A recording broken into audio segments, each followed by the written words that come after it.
السلام عليكم ورحمة الله وبركاته. إن الحمد لله نحمده ونستعينه ونستغفره ونعوذ بالله من شرور أنفسنا ومن سيئات أعمالنا. من يهده الله فلا مضل له ومن يضلل فلا هادي له. أشهد أن لا إله إلا الله وحده لا شريك له وأشهد أن محمدا عبده ورسوله. اللهم صل وسلم على نبينا محمد وعلى آله وصحبه أجمعين. أما بعد. Tuan-tuan muslimin muslimat yang dikasihi sekalian, kita sambung semula huraian kepada hadis yang berkaitan dengan an-nasihah daripada Syekh Muhammad Ibn Salih Al-Utsaimin rahimahullah. Dan pada malam ini kita sampai pada bahagian yang berikutnya, perintah Nabi agar kita nasihat. Ini agar kita ikhlas dan kita benar-benar beriman dalam bentuk nasihat, iaitulah kata Nabi wali kitabih, dan kita nasihat kepada kitab Allah Subhanahu wa taala. Saya dah terang dari minggu lepas, nasihat yang dimaksudkan di dalam hadis ini iaitulah ikhlas, murni, sungguh-sungguh. Kerana itu taubat dinamakan sebagai taubat nasuha. Tubu ilallahi taubatan nasuha. Taubat dengan nasuha. Nasuha dari perkataan nasihat. Nasuh dari perkataan nasihat. Kerana dosa, seseorang bila dia melakukan dosa, dia seperti telah mencari iman dan agamanya. Maka dia dituntut untuk bertaubat dalam bentuk taubat yang nasuha, iaitulah dia seperti bila dia bertaubat yang bersungguh-sungguh, dia seperti menjahit semula agama dan iman yang telah tercari disebabkan dosa. Jadi nasihat yang dimaksudkan di sini adalah murni, suci, betul-betul. Itu maksud nasihat. Jadi nasihat kepada kita Allah asasnya iaitulah beriman kepada kitab yang diturunkan oleh Allah Subhanahu wa taala. Dan sudah tentulah termasuk di dalam makna kitab Allah adalah Al-Quran yang diturunkan kepada Nabi Muhammad sallallahu alaihi wasallam. Maka beriman, nasihat kepada Al-Quran termasuk beriman kepada Al-Quran, yakni meyakini dengan keyakinan yang jazam bahawasanya Al-Quran itu adalah wahyu daripada Allah Subhanahu wa taala, dan Allah Subhanahu wa taala menurunkan Al-Quran itu kepada Nabi Muhammad sallallahu alaihi wasallam, nabi akhir zaman. Dan Al-Quran itu kekal terpelihara sehinggalah hari Allah Ta'ala akan angkat semula Al-Quran. Sabit di dalam beberapa hadis yang menunjukkan Allah Subhanahu wa taala di akhir zaman akan mengangkat Al-Quran dari hafalan manusia pada ketika itu, bahkan dari mushaf. Ada hadis yang menyebut perkara itu. Sehingga seseorang yang menghafal Al-Quran, dia tidur pada malam hari, pada keesokan paginya dia lupa apa ayat yang dia hafal. Dan di dalam mushaf tidak ada lagi walau sepatah, walaupun satu huruf Al-Quran diangkat oleh Allah Subhanahu wa taala. Bilakah suasana itu berlaku? Iaitulah apabila tidak ada lagi orang Islam mengamalkan isi kandungan Al-Quran. Maka keberadaan Al-Quran ketika itu di dunia tak ada manfaat lagi. Lalu Allah Subhanahu wa taala tarik, angkat Al-Quran ke sisinya, kerana pada ketika itu manusia yang hidup di atas muka bumi ini tergolong dari kalangan mereka yang asyrarun nas, manusia yang paling jahat dan paling keji sekali. Lalu mereka hidup selepas itu seperti haiwan, sehingga di dalam hadis yang lain menggambarkan bagaimana umat manusia yang berhadapan dengan goncangan kiamat, kehidupan mereka sama seperti haiwan, sehingga mereka melakukan hubungan jenis di hadapan orang ramai, sama seperti haiwan melakukan hubungan jenis manusia, tuan-tuan. Sehingga kan Nabi SAW menyatakan sejahat-jahat manusia yang akan bertemu dengan goncangan hari kiamat, mereka itu hatta tak mampu nak sebut kalimah Allah. Allah pun mereka tak ada Tuhan, mereka tak kenal Tuhan, hatta nama Tuhan pun mereka tak tahu. Untuk sebut nama Allah pun mereka tak tahu. Demikianlah keji dan hinanya manusia yang akan berhadapan dengan goncangan hari kiamat. Khabar gembiranya, orang yang beriman tidak akan bertemu dengan goncangan hari kiamat. Kalau ada orang beriman, sudah pasti Allah Ta'ala akan, maksudnya di akhir zaman nanti akan ada satu hembusan angin yang Allah Ta'ala utuskan, dan angin itu akan dihidu oleh orang-orang yang beriman, walaupun di dalam hatinya hanya ada sebesar zarrah iman kepada Allah. Dia akan hidu angin tersebut, lalu dia akan mati. Begitu. Jadi Al-Quran, kita termasuk dalam nasihat kepada Al-Quran, iaitulah kita mengimani Al-Quran itu akan kekal berada di dunia sehinggalah hari yang Allah Ta'ala, sehinggalah di akhir zaman nanti, hari Allah Subhanahu Wa Ta'ala mengangkat Al-Quran kepadanya. Demikian juga kita beriman bahawasanya Allah Subhanahu Wa Ta'ala selain daripada Al-Quran, Allah Ta'ala juga telah menurunkan kitab-kitab yang terdahulu. Sebahagiannya disebutkan kepada kita nama kitab tersebut, sebahagian yang tidak dinyatakan kepada kita nama kitab tersebut. Kitab-kitab terdahulu yang diturunkan oleh Allah Subhanahu Wa Ta'ala yang dinyatakan namanya, iaitulah kitab Zabur, diturunkan kepada Nabi Daud. Kitab Taurat diturunkan kepada Nabi Musa. Kitab Injil diturunkan kepada Nabi Isa. Itu kita tahu nama kitab. Adapun kitab-kitab yang lain, Nabi Ibrahim ada kitab tak? Ada. Nabi-nabi lain ada kitab tak? Ada. Tetapi apa kitab dia? Tak tahu. Kita tak tahu namanya. Kenapa kita tak tahu? Kerana Allah Subhanahu Wa Ta'ala, demikian juga Rasul sallallahu alaihi wasallam tidak memberitahu kepada kita nama kitab-kitab nabi yang lain. Lalu kita beriman berdasarkan apa yang dikhabarkan oleh Allah dan Rasul kepada kita semua. Demikian juga kita juga wajib meyakini bahawasanya setiap kita wajib berkeyakinan setiap apa yang dikhabarkan di dalam kitab Al-Quran itu adalah benar belaka. Setiap apa yang dikhabarkan di dalam Al-Quran itu benar, dan itulah yang terbaik. Itulah yang terbaik. Demikian juga termasuk di dalam erti kata nasihat kepada kita Allah, iaitulah kita mempertahankan kitab Allah dari penyelewengan yang dilakukan oleh manusia. Termasuk dalam erti kata penyelewengan makna, termasuk dalam erti kata penyelewengan lafaz. Ada orang baca Al-Quran, dia ubah ayat Al-Quran, maka kita kena perbetulkan. Kenapa? Kerana kita sayang kepada Al-Quran yang merupakan wahyu dari Allah Subhanahu Wa Ta'ala. Ada orang baca Al-Quran salah, kita perbetulkan. Kerana itu disyariatkan di dalam Islam, ketika kita salat berjamaah, imam tersilap membaca Al-Quran, maka kita disuruh untuk memperbetulkan bacaan imam. Demikian juga termasuk dalam erti kata menasihati terhadap kita Allah, iaitulah kita mempertahankan Al-Quran dari dilakukan penyelewengan kepada maknanya.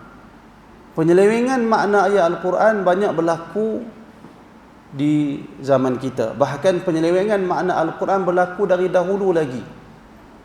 Kerana itu di dalam Al-Quran kita dapati Allah Subhanahu Wa Ta'ala berfirman, penyelewengan ini ada beberapa jenis. Antaranya penyelewengan dalam bentuk buat ayat kemudian dakwa dia dari wahyu Allah, seperti yang dilakukan oleh ahli kitab.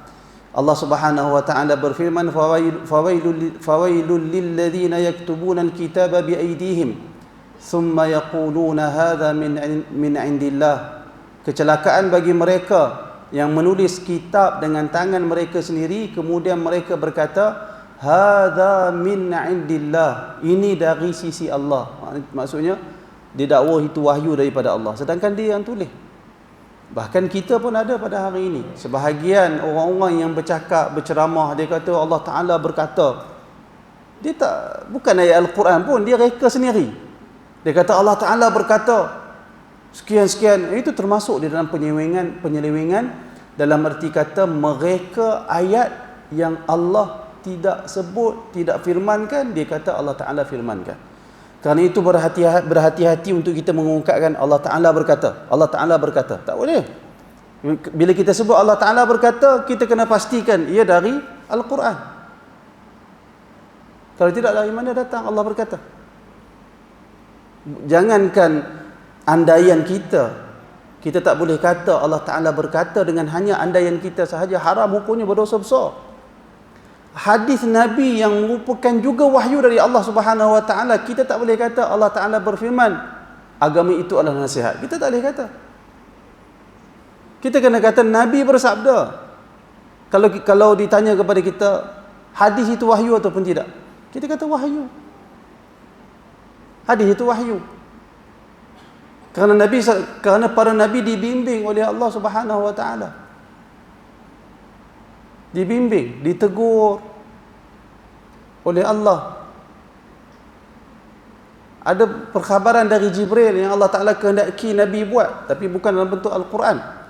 Maknanya Nabi dan para rasul ini dibimbing oleh Allah Subhanahu wa taala.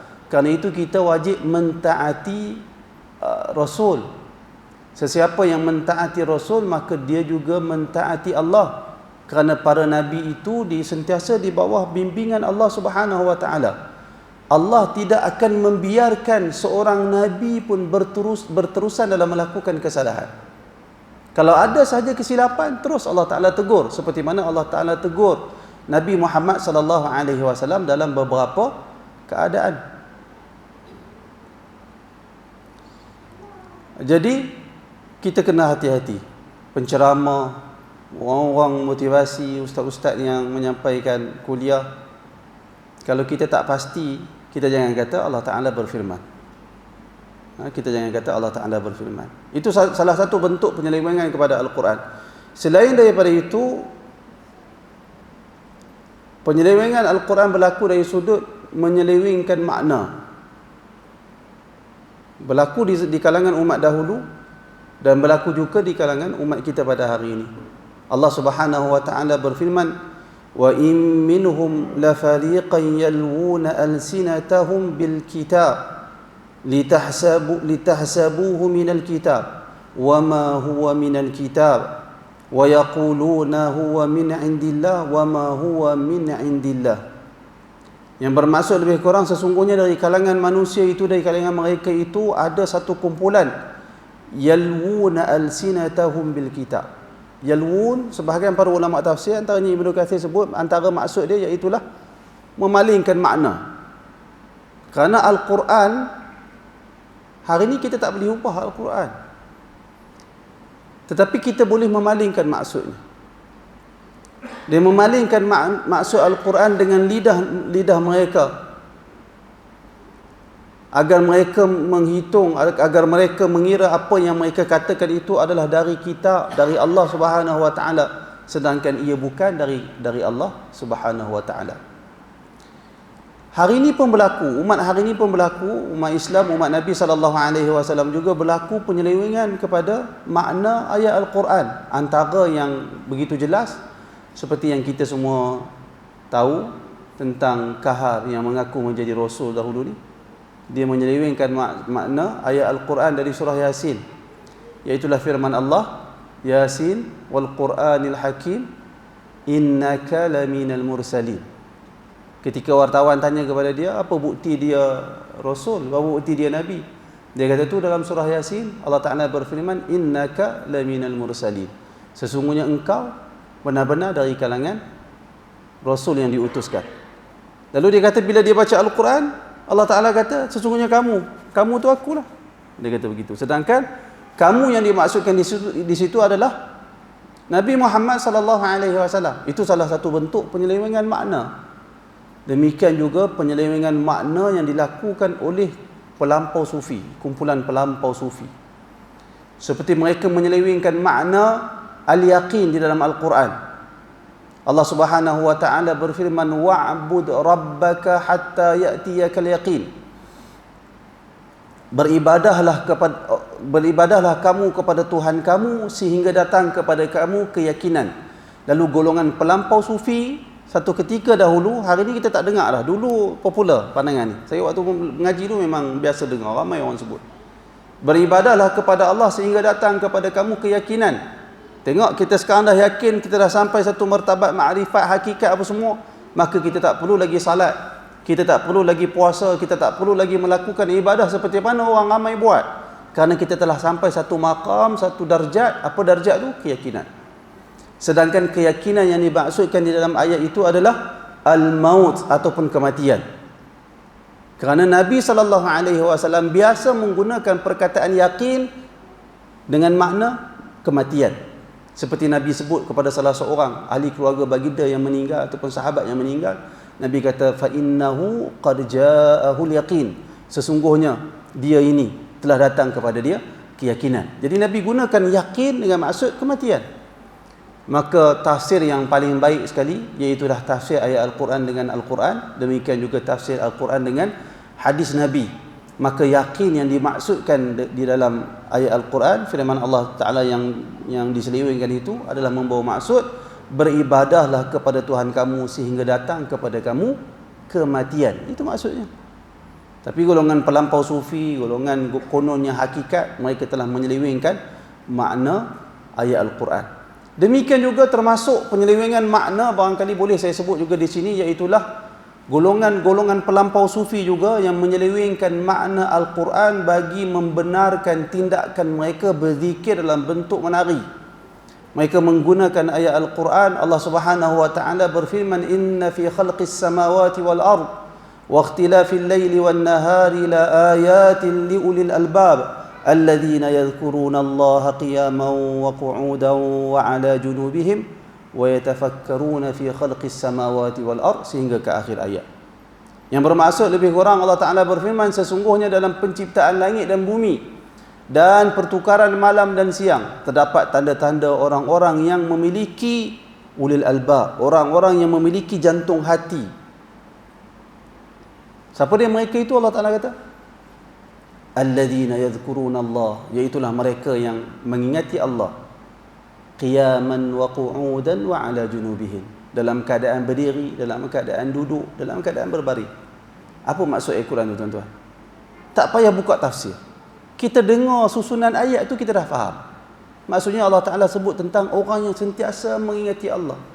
Tapi golongan pelampau sufi, dia kata ayat tu menjadi dalil boleh zikir menari. Tang mana ayat tu habaq kata zikir menari boleh?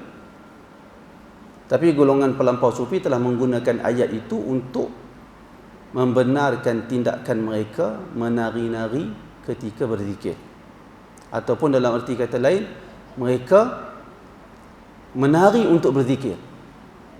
Mereka memaksudkan nak menari untuk berzikir. Ada orang dia berzikir secara tidak sengaja, badan dia bergoyang, itu barangkali boleh berlaku. La ilaha illallah, disebut la ilaha, diingat kepada Allah, dalam masa yang sama kepala dia bergoyang, la ilaha illallah, la ilaha illallah. Mungkin boleh berlaku. Untuk kita kata perkara itu tak boleh, mustahil lah, kerana bertindakan secara spontan. La ilaha illallah, la ilaha illallah, dia secara spontan. Tetapi jika memang memaksudkan tarian dan pergerakan, itu tak ada di dalam sunnah Nabi SAW. Dan menggunakan ayat Al-Quran untuk membenarkan tindakan itu termasuk di dalam menyelewengkan makna ayat Al-Quran. Maka berlaku. Maka orang yang termasuk nasihat kepada kita Allah, nasihat kepada Al-Quran, iaitulah mempertahankan Al-Quran dari penyelewengan pada lafaz, demikian juga pada makna. Kemudian kata Ibnu Utsaimin, au man za'ama anna fihi naqsan, ataupun kita mempertahankan Al-Quran dari anggapan-anggapan orang-orang yang berkeyakinan bahawasanya di dalam Al-Quran ada kekurangan. Au anna fihi ziyadah, ataupun ada sekumpulan orang yang mendakwa Islam, mereka mengata sebenarnya Al-Quran ni ada lebih daripada itu lagi. Lalu Ibnu Utsaimin kata seperti apa yang diyakini oleh Ar-Rafidah, seperti yang keyakinan golongan Syiah Rafidah. Seperti contoh, mereka mendakwa bahawasanya Al-Quran yang kita baca pada hari ini ada kekurangan, dan Al-Quran yang sebenarnya yang telah diturunkan kepada Nabi Muhammad SAW lebih banyak dari apa yang ada pada kita sekarang. Disebabkan dakwaan golongan Syiah yang sebegitu, kata Ibnu Utsaimin, fa khalafu bidzalika ijma'al muslimin. Oleh kerana itu mereka telah menyalahi sesuatu perkara yang telah menjadi ijma' semua orang Islam, yang mana umat Islam telah bersepakat bahawasanya tidak berlaku sebarang pengurangan dan pertambahan di dalam Al-Quran. Dan sesiapa yang berkeyakinan ada pengurangan dan pertambahan di dalam Al-Quran, sesungguhnya orang yang seperti itu telah mendustakan firman Allah Subhanahu wa taala, inna nahnu nazzalna adh-dhikra wa inna lahu lahafizun, yang bermaksud sesungguhnya kamilah yang telah menurunkan Al-Quran dan sesungguhnya kamilah yang benar-benar akan memelihara Al-Quran. Kalau kita kata Al-Quran itu ada kekurangan, ada pertambahan, ada tokok tambah, bermakna kita kata tak betul lah Allah Ta'ala berfirman dia akan memelihara Al-Quran, kerana Al-Quran telah diubah. Kerana itu kita kena yakin Al-Quran yang ada pada kita ni adalah sempurna, tidak ada sebarang pengurangan dan kelebihan, tokok tambah. Demikian juga kata Ibn Uthaymin, termasuk di dalam nasihat kepada Al-Quran, iaitulah kita berusaha menyebarkan isi kandungan Al-Quran kepada orang Islam. Kita menyebarkan isi kandungan dan makna yang benar bertepatan dengan ayat Al-Quran. Tidak ada pada kefahaman tersebut sebarang penyelewengan dan perubahan, kata Ibn Uthaymin. Kalau kita berada di dalam sesuatu majlis, maka termasuk dalam sesuatu perkara yang baik dan termasuk dalam satu perkara yang benar-benar nasihat kepada Al-Quran, yakni beriman, sayang, yakin dengan Al-Quran, iaitulah kita mendatangkan, kita bacakan satu ayat daripada Al-Quran dan kita terangkan kepada orang ramai. Antara contohnya kita buat majlis tazkirah, antara contohnya kuliah kita pada malam ini, mudah-mudahan termasuk dari kalangan majlis yang kita menyampaikan isi kandungan makna Al-Quran dan hadis-hadis Nabi sallallahu alaihi wasallam. Kemudian kata Ibn Uthaymin, wala siyama al-ayat allati takthuru qira'atuha bainal muslimin, terutamanya ayat-ayat yang kebanyakan orang Islam baca ayat tersebut. Lalu menjadi tanggungjawab kita untuk kita menerangkan makna ayat yang menjadi kelaziman orang Islam membaca ayat tersebut. Sebagai contoh, surah Al-Fatihah. Surah Al-Fatihah yang merupakan salah satu rukun daripada rukun salat. Setiap orang akan membaca surah Al-Fatihah di dalam salat mereka, maka termasuk dalam tanggungjawab setiap orang Islam yang mampu membuat penerangan dan huraian tentang makna kalimah-kalimah ayat-ayat dalam surah Al-Fatihah untuk dia menyampaikan, dia memberi keterangan kepada orang ramai, supaya setiap orang bila dia menunaikan salat, dia baca Al-Fatihah, dia dapat kefahaman. Ketika dia membaca tersebut, dia menghadirkan kefahaman yang tepat sekitar makna surah Al-Fatihah. Demikian juga termasuk dalam arti kata nasihat kepada Al-Quran, iaitulah an tu'mina bi anna Allah Ta'ala takallama bi hadzal Quran haqiqatan, iaitulah kita beriman bahawasanya Al-Quran itu adalah wahyu dari Allah dan ia adalah kalam Allah secara hakikat. Kalam Allah secara hakikat. Hakikat maksudnya sama ada huruf maupun makna. Dan sebelum itu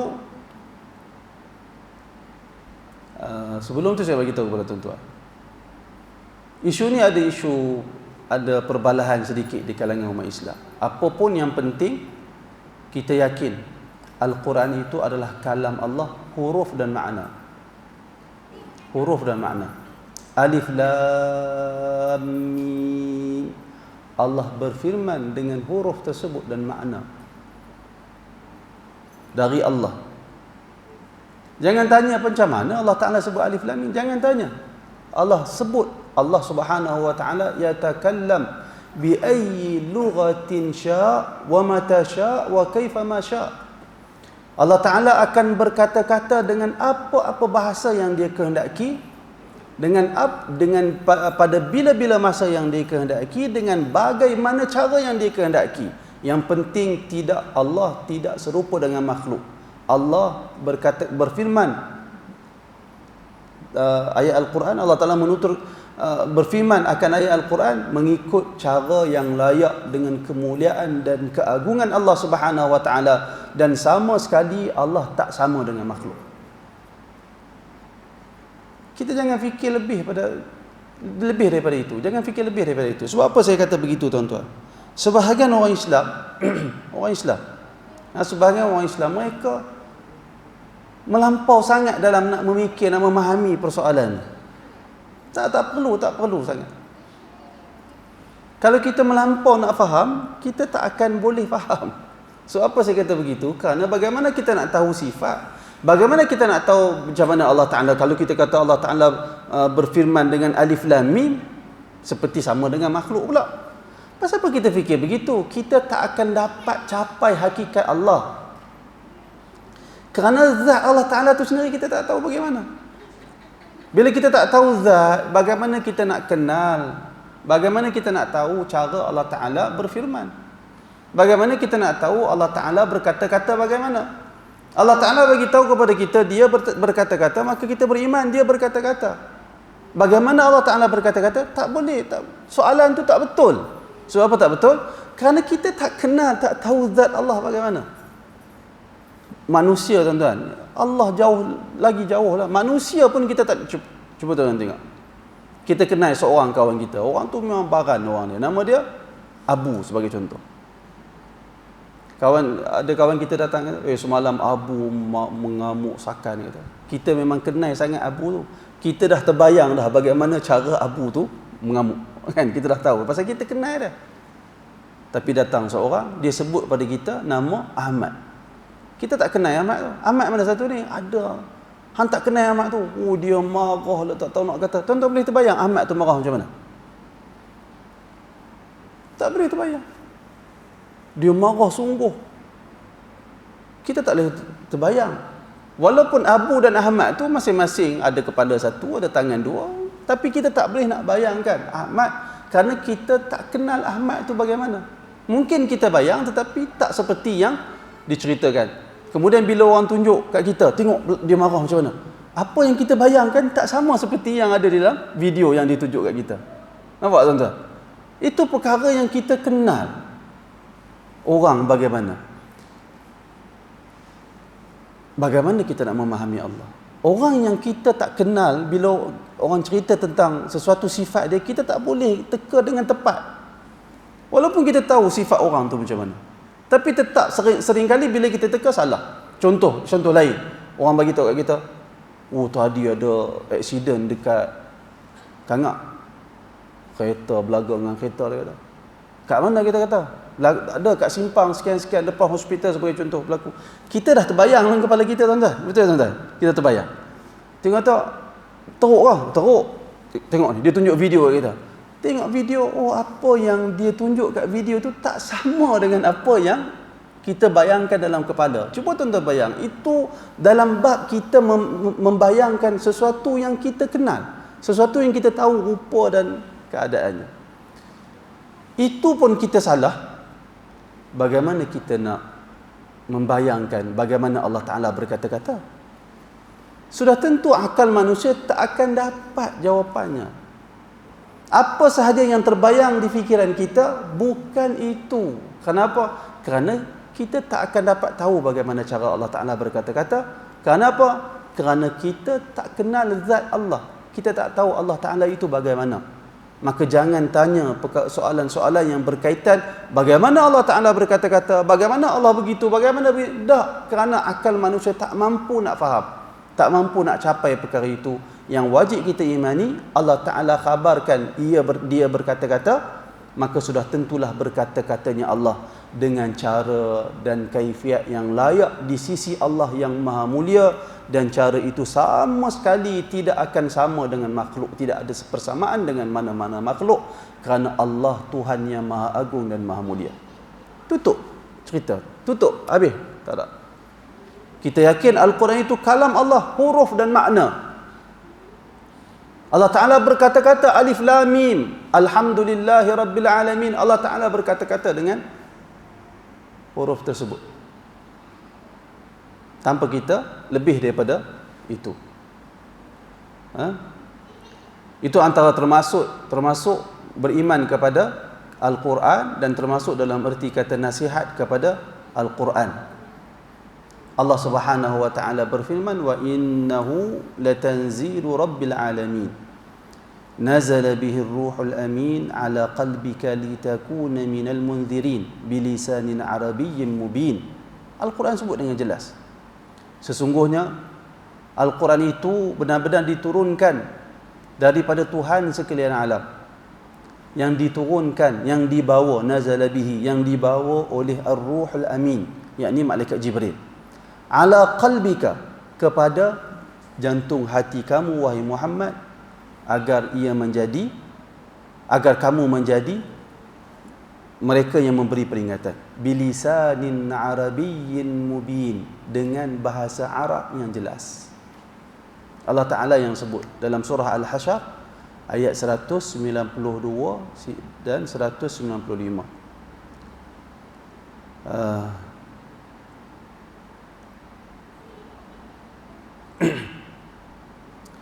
Demikian juga termasuk dalam arti kata nasihat kepada Al-Quran, iaitulah kita memuliakan Al-Quran. Termasuk dalam arti kata Al-Quran, termasuk dalam arti kata memuliakan Al-Quran, iaitulah hendaklah kita berusaha untuk memastikan menyentuh Al-Quran dalam keadaan suci.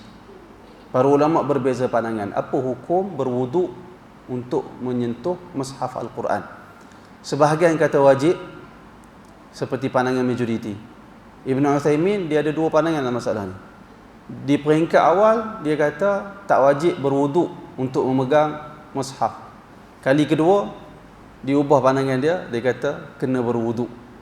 Dia kata sebab diubah pandangannya, iaitulah apabila dia dapati ada hadis Nabi SAW bersabda, la yamassal Quran illa tahirun, jangan menyentuh Al-Quran melainkan orang yang suci. Itu antara hadis dia. Jadi diubah pandangan dia kata sentuh mushaf kena ada wuduk. Akan tetapi perkara ni perkara khilaf. Sebahagian ulama kata tahir yang dimaksudkan di sini, itulah Nabi beri Al-Quran itu kepada sahabat yang Nabi utus untuk berdakwah ke Yaman. Di Yaman ada orang Kristian, ada orang tidak Islam.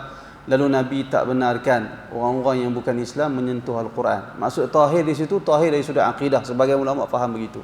Apapun isu perkara ini perkara khilaf, akan tetapi katalah kita pegang pandangan yang mengatakan tidak wajib berwuduk untuk menyentuh mushaf, akan tetapi sudah tentu jalan yang paling baik kita berwuduk sebelum menyentuh mushaf.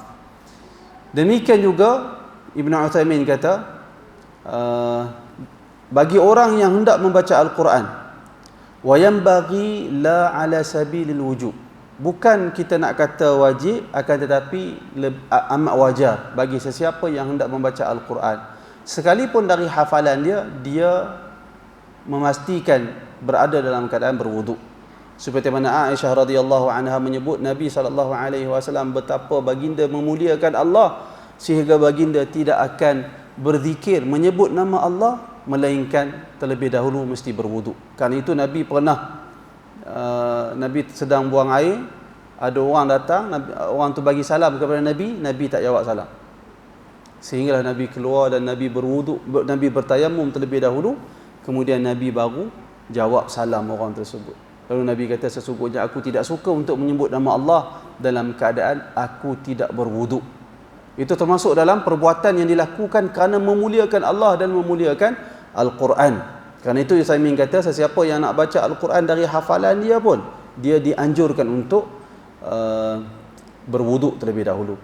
Kerana itu tuan-tuan, dalam bab Al-Quran kita akan tengok para ulama bahas detail permasalahan ini. Sehingga kan para ulama juga berbeza pandangan. Hukum orang yang membaca Al-Quran kemudian bila nak selak helaian Al-Quran, dia ambil ayat liak. Dia ambil ayat liak dia selak. Dia guna ayat liak nak selak Al-Quran. Tuan-tuan kena tahu, ambil ayat liak nak selak Al-Quran, ulama berbeza pandangan. Kerana perbezaan dari sudut menilai perbuatan itu perbuatan yang baik ataupun keji. Perbuatan itu wajar untuk dilakukan pada Al-Quran atau tak wajar. Sebahagian para ulama mengatakan tak boleh buat sebegitu. Kenapa? Kerana mereka melihat, cuba bayangkan, kalau ada orang main kat kita, dia kata dia sayang kat kita, dia buat ayat liur kat muka kita. Kita marah ke tak marah? Kita marah, menunjukkan air liur bukan satu yang mulia. Maka bagaimana kita nak letak air liur yang dianggap jijik oleh orang lain pada Al-Quran? Lalu mereka melarang. Akan tetapi sebahagian ulama kata perbuatan itu tidak termasuk dalam menghinakan Al-Quran, kerana ia termasuk di dalam membantu untuk menyelak helaian Al-Quran.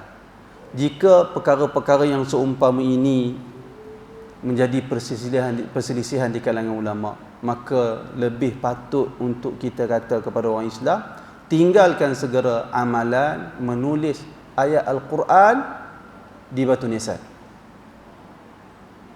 Tinggalkan segera menulis ayat Al-Quran di batu nisan. Sebahagiannya tulis Al-Fatihah. Bukan, kalau dia tulis Al-Fatihah saja, Al-Fatihah tu bukan ayat Al-Quran, tapi dia tulis surah Al-Fatihah, Alhamdulillahirabbil alamin, apa semua. Ada sebahagian batu nisan tulis Qul huwallahu ahad, Allahus samad. Ada yang tulis ayat kursi, ada yang tulis Qul a'udzu birabbil falaq di batu nisan. Batu nisan bukan tempat diletakkan ayat Al-Quran. Batu nisan barangkali selepas kita tinggalkan, burung mari bijak berdiri di atas batu nisan tu, berak di atas batu nisan tu, kerana batu nisan bukan tempat yang mulia. Sebaliknya, wujudnya batu nisan di atas kubur hanya berperanan untuk menandakan itu ada kubur di bawahnya. Itu saja. Demikian juga wallahu ta'ala alam, ayat-ayat Al-Quran yang ditulis di kereta-kereta, wallahu alam, ini pandangan saya. Ayat Al-Quran yang ditampalkan di kereta-kereta, di cermin kereta, surah Al-Fatihah di kereta cermin belakang. Apa tujuan? Nak bagi orang ingat. Jangan duk peduli pasal orang. Jangan duk peduli tentang orang. Kita yang kena baca Al-Quran.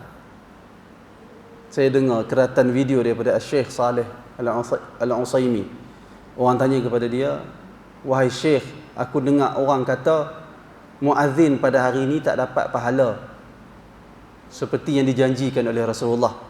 Kerana muazzin hari ini tidak perlu bersusah payah melaungkan suara untuk panggil orang ramai mai ke masjid, kerana mereka telah ada pembesar suara. Jadi mereka kadang-kadang menjerit tak menjerit pun, orang ramai dah dengar suara mereka. Jadi mereka tak akan dapat kelebihan seperti yang dijanjikan oleh Rasulullah. Benarkah wahai Syekh? Dia tanya kepada Saleh Usaimi. Saleh Usaimi kata, apa ni? Dia kata, agama tak diambil dari aku dengar orang kata. Kata Saleh Usaimi, agama tak diambil dari aku dengar orang kata. Aku dengar orang ni kata, aku dengar orang tu kata. Siapa orang ni? Orang tu yang kamu dengar tu siapa? Tak diambil maklumat agama dari orang-orang yang seumpama ni. Kemudian kata Usaimi, jangan kamu sibuk tentang muazzin. Dia telah melaungkan azan, pahala dia di sisi Allah, dia tak akan rugi walaupun sedikit. Sebaliknya, kamu sibukkan tentang diri kamu. Sibukkan, fikirkan tentang diri kamu, bagaimana kamu di sisi Allah. Apa kelebihan yang kamu bakal terima dari Allah Subhanahu Wa Taala. Kerana itu tuan-tuan, tak payahlah letak ayat-ayat Quran belakang kereta apa semua. Kereta tu kita parking kat mana-mana, burung mari dia berak atas stiker ayat Al-Quran dan seumpamanya. Tak payah. Wallahu alam, itu pandangan saya. Saya tengok macam letak stiker ayat Al-Quran di cermin kereta belakang apa semua, cermin belakang kereta, seperti tidak memuliakan ayat Al-Quran. Kerana Al-Quran itu dibaca dan hendak diambil pengajaran yang ada di dalamnya. Kemudian termasuk di dalam nasihat Al-Quran juga, dalam arti kata memuliakan Al-Quran, iaitulah kita memuliakan mushaf. Kita memuliakan mushaf Al-Quran. Dan Ibn Uthaymin antara orang yang berpandangan membiarkan mushaf dalam keadaan terbuka tidak dibaca, termasuk dalam perbuatan tidak memuliakan Al-Quran. Kerana itu bila kita tak baca Al-Quran, kita kena tutup Al-Quran. Kita kena tutup Al-Quran. Kemudian Ibn Uthaymin kata, wa amma wad'ul mushaf على الأرض الطاهرة الطيبة فإن هذا لا بأس به ولا حرج فيه لأن هذا ليس فيه امتهان للقرآن ولا إهانة له وهو يقع كثيرا من الناس إذا كان يصلي ويقرأ من المصحف وأراد السجود يضعه بين يديه. Adapun meletak Al-Quran ni di atas lantai yang suci dan bersih, perbuatan ini tak ada masalah, kata dia. Kenapa dia kata? Kerana perbuatan tersebut tidak termasuk di dalam meringan dan menghina Al-Quran. Kerana dia berlaku dalam banyak keadaan. Ramai orang buat.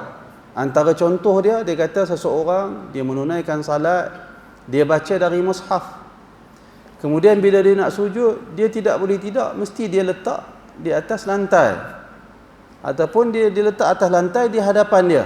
Maka perbuatan yang seperti ini tidak terhitung dalam kumpulan fahadha la yu'addu imtihanan wala ihanatan lil mushaf fala ba'sa bihi wallahu a'lam. Maka perbuatan itu tidak termasuk dalam perbuatan yang menghina dan merendahkan mushaf Al-Quran, maka tidak mengapa untuk dilakukan, wallahu a'lam. Perkara yang seumpama ni, letak Al-Quran di atas lantai, barangkali dia kembali kepada uruf. Tapi untuk kita kata dia satu perbuatan yang menghina Al-Quran, ada perbuatan meletakkan Al-Quran di lantai termasuk dalam perbuatan menghina Al-Quran. Ada perbuatan tidak termasuk dalam menghina Al-Quran. Sebagai contoh, kita baca Al-Quran di masjid. Habis baca kita tahu kawasan tu kawasan laluan orang. Habis baca kita letak atas lantai tengah masjid tu, ada orang datang tepi tersepak. Itu perbuatan itu menghina Al-Quran. Tetapi perbuatan seorang yang sedang salat, dia buka mushaf, kemudian bila nak disujud, dia letak di hadapan dia, itu perbuatan itu tak menghina Al-Quran. Kerana itu tidak secara umum. Bukan semua perbuatan meletakkan Al-Quran di atas lantai itu dibenarkan. Bukan semua dibenarkan. Sebaliknya, ada perincian. Ada sebahagian yang ditegah dan ada sebahagian yang dilarang. Demikian juga perkara lain yang dia berkait dengan uruf. Dia berkait dengan uruf. Jika perbuatan itu pada uruf beranggapan perbuatan itu menghina dan merendahkan Al-Quran, maka hendaklah kita berusaha untuk mengelak dari melakukan perkara tersebut. Kemudian kata dia juga wa amma tsalitsa faqala an-nabi wa li rasulihi wan nasiha. Dan perkara yang ketiga yang diperintahkan oleh Nabi SAW untuk kita untuk menasihati, iaitu kata Nabi, dan nasihat untuk Rasul Allah. Kata Ibn Uthaymin, nasihat untuk Rasulullah mengandungi beberapa perkara. Pertama, beriman kepada risalah yang diturunkan kepada Rasul, ataupun beriman kepada Rasul itu sendiri dengan keimanan yang mantap, dengan keimanan yang sebenarnya, dan berkeyakinan bahawasanya risalah yang diturunkan kepada Nabi Muhammad sallallahu alaihi wasallam adalah untuk semua makhluk, adalah untuk semua manusia, tidak hanya khusus untuk Arab sahaja.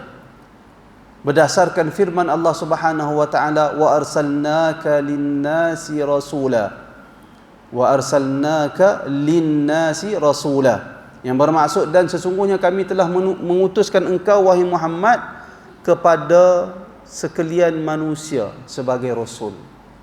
Surah An-Nisa ayat 79. Demikian juga Allah Taala berfirman, tabarakalladzi nazzala al-furqana ala 'abdihi liyakuna lil 'alamin nadhira. Maha berkat Tuhan yang telah menurunkan Al-Furqan, iaitulah Al-Quran. Kerana salah satu nama Al-Quran adalah Al-Furqan. Maha berkat Tuhan yang telah menurunkan Al-Furqan ke atas hambanya Muhammad bin Abdillah untuk menjadi liyakuna lil alamin nadhira, untuk berperanan sebagai memberi peringatan kepada sekalian alam, maksudnya kepada sekalian manusia. Bukan sekadar kepada sekalian manusia, bahkan kepada sekalian jin dan manusia yang mampu memahami, yang masuk dalam kategori mukallaf. Al-Quran disampaikan untuk semua mereka. Kata Ibn Uthaymin, ayat Al-Quran dalam bab ini terlampau banyak, dan bahawasanya Nabi Muhammad termasuk dalam nasihat kepada Rasulullah adalah beriman bahawasanya Nabi Muhammad diutuskan kepada sekalian makhluk. Demikian juga nasihat kepada Rasulullah terkandung di dalamnya makna membenarkan ataupun mengikut Nabi sallallahu alaihi wasallam. Berusaha bersungguh-sungguh memastikan kita ini mengikut sunnah Nabi Muhammad sallallahu alaihi wasallam, sehingga seolah-olah sunnah itu berada di hadapan kita. Sunnah itu bergerak ke kanan, kita pun ikut ke kanan. Sunnah itu bergerak ke kiri, kita bergerak ke kiri. Sunnah itu bergerak ke hadapan, kita turut bergerak ke hadapan. Itu maksud ittiba' ar-rasul, mengikut Rasulullah sallallahu alaihi wasallam. Bukan Rasulullah bergerak ke kanan kita kata tak ke kiri, bukan begitu. Itu bukan mengikut Rasulullah. Bukan dalam arti kata bukan Rasulullah bergerak ke depan kita kata tak, kami nak bergerak ke kiri. Kenapa nak bergerak ke kiri, tak bergerak ke hadapan ikut Rasulullah? Kerana kita bukan Rasul. Nabi Muhammad itu Rasul, dia lebih mulia. Kita tak wajar ikut seperti dia. Itu telah menyalahi perintah Allah di dalam Al-Quran, yang mana Allah Subhanahu Wa Taala memerintahkan kita untuk mengikut Nabi Muhammad sallallahu alaihi wasallam. Kalau kita tak layak ikut Nabi Muhammad, Allah tak utuskan Nabi Muhammad seorang manusia. Kalau Rasul itu tak wajar untuk diikuti, Allah Taala utuskan malaikat. Tapi Allah Ta'ala utuskan Rasul untuk kita ikut semua yang dilakukan oleh Rasul. Zikir yang dilakukan oleh Rasul, maka zikir yang sama dilakukan oleh kita. Kerana Allah Ta'ala mengutuskan Rasul dari seorang manusia untuk kita ikut dia. Kalau kita tak perlu ikut Rasul kerana dia Rasul, Allah tak utuskan Rasul dari kalangan manusia. Sebaliknya Allah Ta'ala akan utuskan Rasul dari kalangan malaikat. Kita berhenti seketika untuk azan insya.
Jadi termasuk dalam arti kata nasihat untuk Rasul, iaitulah mengikut dengan bersungguh-sungguh sunnah yang ditinggalkan oleh Rasul sallallahu alaihi wasallam, kerana Allah mengutuskan seorang Rasul itu dari kalangan manusia untuk kita mengikuti dia, bukan untuk kita kata kita tak layak mengikut Nabi kerana kita bukan Nabi. Sebaliknya kita sepatutnya sememangnya kena ikut Nabi Muhammad sallallahu alaihi wasallam. Namun dalam masa yang sama kita juga dilarang untuk berlebih-lebih dalam memuliakan Nabi Muhammad sallallahu alaihi wasallam. Itu juga termasuk di dalam nasihat. Kerana Rasul Nabi SAW sendiri melarang kita melampau-lampau dalam memuliakan baginda. Sehingga di dalam hadis Nabi SAW bersabda, la tuturuni, jangan kamu semua melebih-lebih memuliakan aku seperti mana telah dimuliakan secara berlebih-lebihan Nabi Isa oleh orang-orang Kristian. Lalu Nabi SAW menyebut, sebaliknya aku adalah seorang rasul dan hamba Allah. Kerana itu jangan melampau-lampau dalam melebihkan Nabi Muhammad SAW. Sebaliknya kita memuliakan baginda pada tahap seorang rasul, dan seorang rasul itu mesti diikuti. Seorang rasul itu mesti diikuti, terutamanya dalam bab berkaitan dengan agama. Kemudian kata dia yang berikutnya, nasihat yang berikutnya yang disuruh oleh Nabi SAW, iaitulah wali a'immatil muslimin, nasihat untuk pada pemimpin orang Islam. Wallahu ta'ala alam. InsyaAllah kita sambung kuliah minggu hadapan, insyaAllah. Barangkali tuan-tuan ada soalan nak dikemukakan, dipersilakan. Ya.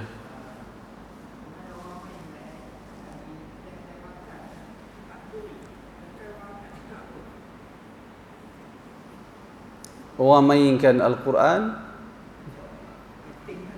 di kedai makan semua. Tempat kenuri. Ibn Uthaymin ada fatwa, ada orang pernah tanya dekat dia, kami sekumpulan orang muda, orang bujang naik kereta bermusafir, salah seorang kawan dalam kereta tu nak pasang kaset, dulu kaset kan, alunan Al-Quran. Adapun orang lain tak bagi, kerana mereka kata kita bukan nak dengar Al-Quran, kita nak bersembang. Lalu mereka tanya perkara itu kepada Ibn Uthaymin. Uthaymin kata, kalau orang ramai tak bersedia untuk mendengar Al-Quran, jangan kita pasang Al-Quran, kata Ibn Uthaymin. Kerana kita perbuatan memasang Al-Quran, mendengarkan Al-Quran pada ketika orang ramai tak bersedia dengar Al-Quran, adalah perbuatan merendahkan Al-Quran. Tak ada siapa peduli bacaan tu. Seperti bacaan itu tidak dihiraukan. Uthaymin dia tak bagi. Kerana itu patut juga soalan tu orang-orang kedai kena timbang. Wajar tak dia dia mainkan ayat Al-Quran ketika orang ramai tak bersedia untuk mendengar Al-Quran. Kebanyakan orang nak pergi kedai tu, mereka nak makan, nak bersembang. Lalu ayat Al-Quran begitu saja, dibiar begitu saja. Tapi itu pandangan Ibn Uthaymin. Kita boleh buat penilaian lain lah. Penilaian lain. Barangkali ada orang kata, habis itu Ustaz, takkan daripada kami pasang lagu, lebih baik kami pasang Al-Quran. Saya sebelum ni pegang bulat-bulat lah pandangan Uthaymin tu. Di rumah pun ketika kita tak bersedia nak baca dengar Al-Quran, kita tak pasang Al-Quran. Tapi ada seorang sahabat bagi tahu, rugi macam tu. Saya kata, pasal faham kata rugi? Sebab bila kita pasang Al-Quran dalam rumah kita pada waktu-waktu yang biasa, pada bila-bila waktu, anak kita dia terbiasa dengar Al-Quran tu. Bila dia terbiasa dengar Al-Quran tu, dia besar dalam keadaan dia mudah hafal, mudah ingat ayat-ayat yang sentiasa dia dengar, walaupun dia sebenarnya tak berniat nak dengar pun. Tapi bila kita pasang, mainkan dalam rumah kita, dia sentiasa menjadi kebiasaan dia mendengar ayat Al-Quran.